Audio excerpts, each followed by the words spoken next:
We are in Franklinton, and I know this is going to sound shocking, but it was originally called Franklin, and it was located about 5 miles south of the present town.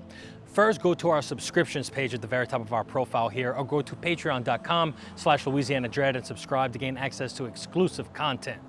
Now, if you consider Louisiana to be a boot, then Washington Parish is definitely the big toe.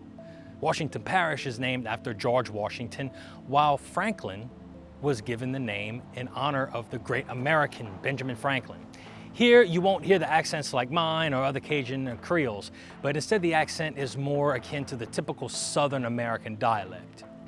Now, although the Louisiana Purchase was in 1803, the parishes today that make up what is known as the Florida parishes weren't included. These are all of the parishes above Lake Pontchartrain. The U.S. made a weak claim to the territory, but Spain was not willing to relinquish control of it. It wasn't until the rebellion of West Florida in 1810 that the U.S. was able to take control of the region. Louisiana became a state in 1812, but West Florida was not made a part of it until several months later. The Florida parishes were under British control for 16 years before the Spanish reconquered the area. During the British reign, land grants were given to people who served in military services. Anglo-Saxons from places like Kentucky, Virginia, Tennessee, and the Carolinas began to settle in the area. Many of these people happily fought against the British during the Battle of New Orleans as Andrew Jackson marched his army through Washington Parish along the military road. The community of Franklin was chosen as the parish seat of justice by the Louisiana legislature in 1821. In 1819, 2 years earlier, a man named John Bickham donated 30 acres of land on the site for a new town to be completed with room for a courthouse and public schools. At that time, the citizens of each parish elected where they wanted their seat of justice to be located, and that's exactly what they did on July 4th, 1826. The citizens voted for this new location, and the parish seat was moved from that southerly location to the present site where I am now. Now, here is the interesting part. That little town wanted to keep the name of Franklin, so they sent a delegation to the then capital of New Orleans to have the legislature officially designate that name to the location. But when they arrived, the delegation learned that a different delegation from St. Mary Parish had already petitioned to use the name of Franklin. A compromise was made, and St. Mary Parish was awarded the name of Franklin, and Washington Parish was awarded the name of Franklinton.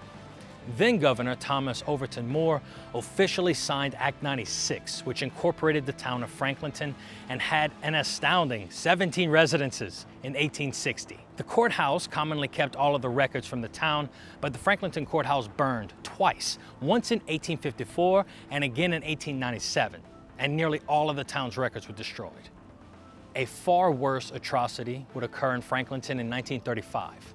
During racial segregation and the Jim Crow era, African Americans were assaulted and harassed on a level that we're very aware of today.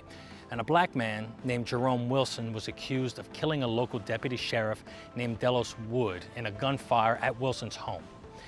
He was tried, convicted of murder, and sentenced within 10 days of the incident. But the Louisiana Supreme Court granted Wilson a new trial on the grounds that he had not received a fair trial. On January 11, 1935, a small group of men forced their way into the Washington Parish Jail in Franklinton and fatally shot Jerome, lynched him, and dumped his body along a rural road outside of town. This was the third time a mob tried to lynch Wilson, who was arrested for trying to stop someone from harming his father's mule. Between 1882 and 1968, 3,400 black people and around 1,200 white people were lynched. Now, this event would specifically be mentioned in a letter to President Roosevelt to pass the Costigan-Wagner anti-lynching bill. Now, resting on the Bogachita River, Franklinton still has a small town feel and tons of history, good and bad. Stop by for yourself and tour the historical locations and eat in the local restaurants. And you might want to catch a glimpse of the castle that's right near Franklinton. It's not that historical, but this wedding venue does give you a medieval feeling. Tell them Louisiana Dread sent you. We couldn't bring you this information without your support on Patreon, and we'd like to thank all of those who have already contributed and encourage anyone watching this video right now to consider becoming a patron at patreon.com/LouisianaDread.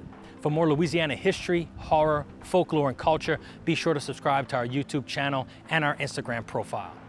I'm Kyle Crosby. This is Louisiana Dread Quick History.